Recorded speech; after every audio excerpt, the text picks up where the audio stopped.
Friends, നമസ്കാരം. Sundays വിത്ത് സെൽമയിലേക്ക് നിങ്ങൾക്ക് ഏവർക്കും സ്വാഗതം. ഞാൻ ഇന്നിവിടെ തയ്യാറാക്കാൻ പോകുന്നത് പൈനാപ്പിൾ പുളിശ്ശേരി. മധുരവും പുളിയും ഇടകലർന്ന വളരെ സ്വാദിഷ്ടമായ ഒരു കറിയാണ് പൈനാപ്പിൾ പുളിശ്ശേരി. ഈ പുളിശ്ശേരി നമ്മുടെ കേരളത്തിലെ എല്ലാ സദ്യകളിലും വളരെ പ്രധാനപ്പെട്ട ഒരു വിഭവമാണ്.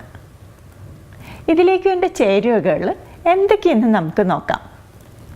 പൈനാപ്പിൾ ക്യൂബായി കട്ട് ചെയ്തത് 2 കപ്പ്, പച്ചമുളക് 3 എണ്ണം, മഞ്ഞൾപ്പൊടി 1/4 ടീസ്പൂൺ, പിരിയൻ മുളക് പൊടി 1/2 ടീസ്പൂൺ, വെള്ളം 2 കപ്പ്, ഉപ്പ് ആവശ്യത്തിന്, തൈര് 2 കപ്പ്, കടുക് 1 ടീസ്പൂൺ, ഉലുവ 1/2 ടീസ്പൂൺ, ചെറിയ ഉള്ളി തിന്നായിട്ട് സ്ലൈസ് ചെയ്തത് 4 എണ്ണം, കറിവേപ്പില 2 തണ്ട്, വറ്റൽമുളക് 4 എണ്ണം, വെളിച്ചെണ്ണ 1.5 ടേബിൾ സ്പൂൺസ്. അരപ്പിന് വേണ്ട സാധനങ്ങൾ: ഇത് തേങ്ങ 1 കപ്പ്, വെളുത്തുള്ളി 2 അല്ലി, ജീരകം 1 ടീസ്പൂൺ, ആവശ്യത്തിന് വെള്ളം.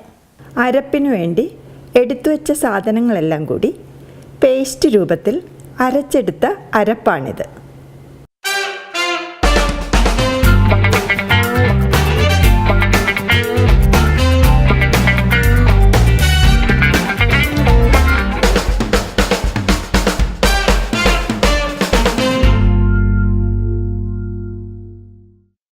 ഒരു പാത്രത്തിൽ എടുത്തു വച്ചിരിക്കുന്ന പൈനാപ്പിൾ, പച്ചമുളക്, മഞ്ഞൾപ്പൊടി, മുളക് പൊടി, വെള്ളം,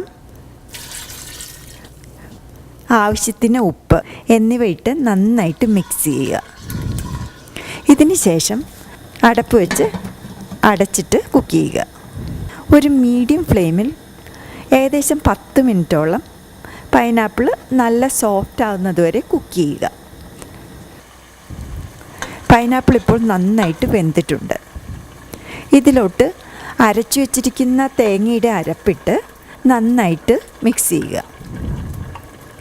ഇനി ഇത് അടച്ചു വെച്ച് ലോ ഫ്ലെയിമിൽ ഏകദേശം 5 മിനിറ്റോളം അരപ്പിൻ്റെ പച്ച ചുവ മാറുന്നതുവരെ കുക്ക് ചെയ്യുക. എടുത്തു വച്ചിരിക്കുന്ന കട്ട തൈര് ഒരു ഫോർക്ക് കൊണ്ടൊന്ന് ഇളക്കിയിട്ട് ഇതിലോട്ട് ഒഴിച്ചു കൊടുക്കുക. എന്നിട്ട് ഇത് ശരിക്കും 1 മിനിറ്റോളം മിക്സ് ചെയ്യുക. ഇനി ഫ്ലെയിം ഓഫ് ചെയ്ത് ഈ പൈനാപ്പിൾ പുളിശ്ശേരി ചൂടായ അടുപ്പിൽ നിന്ന് മാറ്റി വയ്ക്കുക. അടുത്ത സ്റ്റെപ്പ്, ഒരു ഫ്രൈയിങ് പാനിൽ വെളിച്ചെണ്ണ ചൂടാക്കുക. ചൂടായിരിക്കുന്ന എണ്ണയിലോട്ട് ആദ്യം കടുക് ഇട്ട് കൊടുക്കുക. കടുക് പൊട്ടിത്തുടങ്ങുമ്പോൾ ഇതിലോട്ട് ഉലുവ ഇട്ട് പൊട്ടിച്ചെടുക്കുക. പുറത്തോട്ട് പൊട്ടിത്തെറിച്ച് പോകാതിരിക്കാൻ വേണ്ടി അടച്ചു വെച്ച് പൊട്ടിച്ചെടുക്കുക. ഇതിലോട്ട് നമ്മൾ തിന്നായി കട്ട് ചെയ്ത് വെച്ചിരിക്കുന്ന ചെറിയ ഉള്ളിയിട്ട് മിക്സ് ചെയ്യുക.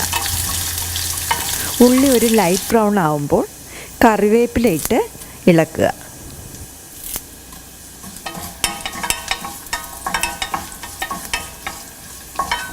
ഇതിലോട്ട് എടുത്തു വച്ചിരിക്കുന്ന വറ്റൽമുളകിട്ട് മിക്സ് ചെയ്ത് ഇതെല്ലാം കൂടി ഒരു ഗോൾഡൻ ബ്രൗൺ കളർ ആവുമ്പോൾ ഫ്ലെയിം ഓഫ് ചെയ്യുക. ഇനി നമ്മൾ കുക്ക് ചെയ്ത് വെച്ചിരിക്കുന്ന പൈനാപ്പിൾ പുളിശ്ശേരിയിലോട്ട് ഇപ്പോൾ കടുക് പൊട്ടിച്ച സാധനങ്ങളിട്ട് നന്നായി മിക്സ് ചെയ്യുക. നമ്മുടെ സ്വാദിഷ്ടമായ പൈനാപ്പിൾ പുളിശ്ശേരി റെഡി ആയിട്ടുണ്ട്. ഇത് നമുക്കൊരു സെർവിങ് ഡിഷിലോട്ട് മാറ്റാം. നമ്മുടെ സ്വാദിഷ്ടമായ പൈനാപ്പിൾ പുളിശ്ശേരി റെഡി ആയിട്ടുണ്ട്. നിങ്ങളെല്ലാവരും ഇത് ട്രൈ ചെയ്ത് നോക്കുക. നിങ്ങൾക്ക് ഇഷ്ടപ്പെട്ടെങ്കിൽ please don't forget to share with your friends.